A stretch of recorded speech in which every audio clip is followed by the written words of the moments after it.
I stand today before you, a man born and raised here in Birmingham, who is an award-winning journalist, a presenter that has gone from community radio to local radio here in the city and tasted national radio too.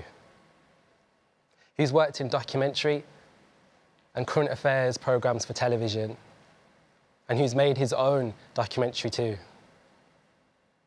But the journey to get here was beyond smooth. Let me take you back. The sun was hidden behind the greyest of clouds, a typical Birmingham day. But for some reason, I felt overpowered by heat. I was nervous, shaking and panting. I was 8 years old, and our PE teacher in junior school had given us the task to run around and around the largest green fields behind the school. I was never one of the sportiest kids like the ones leading the pack. I was more like the ones at the back who needed their inhalers just to get through. But on I went, on and on, around and around. I thought I was at breaking point by the time they herded us all together and finally told us why we're actually doing this. And it was because he was trying to pick who would represent the school in a cross-country competition. I didn't even know what cross-country was, but it sounded like effort. So, slightly disappointingly, he looked down at us and picked all the names, the ones that we kind of expected him to pick. Breathlessly, we watched, and then something strange happened. He looked down at me and said, "My name. My name." The moment that followed kind of defined me as a person and who I am today. I never really clocked on until many years later. He looked down at me and he said, "Yes, you. You didn't win the race, but you just never stopped going. You made it to the end because you didn't give up." In secondary school, I had big dreams of being a paediatrician. I know, random and a bit ambitious. For those that are born into a family with migrants as parents or grandparents like me, announcing a career like that is a bold move. But biology and chemistry GCSEs, the results day kind of had a different thing for me going, so I had to think of other things. It took years for me to try and find where I was going, who I wanted to be, and what I wanted to do with my life. I felt so pressured to find the one thing that was supposed to define me as a person forever. I remember going to my mom with A4 pieces of paper of research about how to get into a career being a humanitarian. Again, both random and ambitious. In the end, I settled with something that I was good at, which was writing, and then something that excited me, which was the media. I went to university in London and studied English literature and journalism. I graduated and I was ready for the world. But I was also living in a city that was the most expensive, so I needed to go back home, get myself together, figure out what I was going to do and sort myself out financially. And then I ended up working in banking.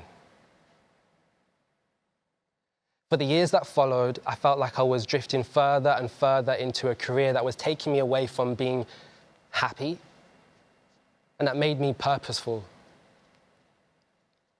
I watched all of these creatives on social media do amazing things in industries I could only dream of. Meanwhile, I was sad, and I never felt so lost. Working the most random hours until the early morning, it would often mean waking up in the middle of the day, bored and needing to pass the time before the dreaded moment of going back to that office. I would listen to this local community radio station. Day after day, I would hear this amazing voice of a presenter who would go on to help to change my life. Nervously, I emailed her for work experience and ended up shadowing her and then co-producing and then even co-presenting her own show with her. Before I knew it, I had my own radio show and a newfound passion. I never had the confidence to be in front of a microphone, to be honest with you. But whatever all of that was and whatever was going on, I just had to hold on to it. I didn't see myself reflected in the industry, and I didn't see anyone that looked like me come from where I had come from. But it truly made me happy. And in a weird way, I guess, radio sort of found me. 3 years of banking later, I finally quit my job to start a master's degree in investigative journalism. I had no plans, just dreams and faith. I just knew that there had to be something bigger out there for me. I thought this was the beginning of everything new. I started working on my first television documentary. I'd never even edited any software, any video. I'd never picked up a camera. And there I was, learning, working on this TV production, and shooting and producing my own documentary, all before I'd even graduated. I was ready for this new life, the one I finally thought I deserved. But then my TV work slowed down, uni was ending, and I was stuck again. Needing money, I did what felt like was the unthinkable at the time. I'll never forget going home from graduation, filled with hope, looking down at my phone, seeing a notification telling me that I'd been congratulated on a brand new job, back in banking. Right back to the place I was so desperate to leave, full circle. But I never gave up. I had to persevere. I had to keep going. I'd come too far to give up on my future. It was during this time I was invited as a guest on a new show on a local BBC radio station. I was liked enough to come back, and I made sure to hold on to whatever it was. So I'd come with ideas, I shadowed, I went in my own time, I watched presenters, I watched producers, I sat with them, I wrote notes. I also came with my own ideas, and it was because of that I landed 2 segments on 2 different radio shows, coming in my own time for free for 8 months. Relentlessly working and being the brokest I had ever been in my entire life, unable to even pay my own bills, I finally received my first paid job in journalism. It was at a local newspaper, where I still am today. And I remember I was 16 and I applied for work experience and never heard back. A month later, I got my own radio show on that same local BBC station where I am today. It took me 10 years from being that unsure 18-year-old to finally get there.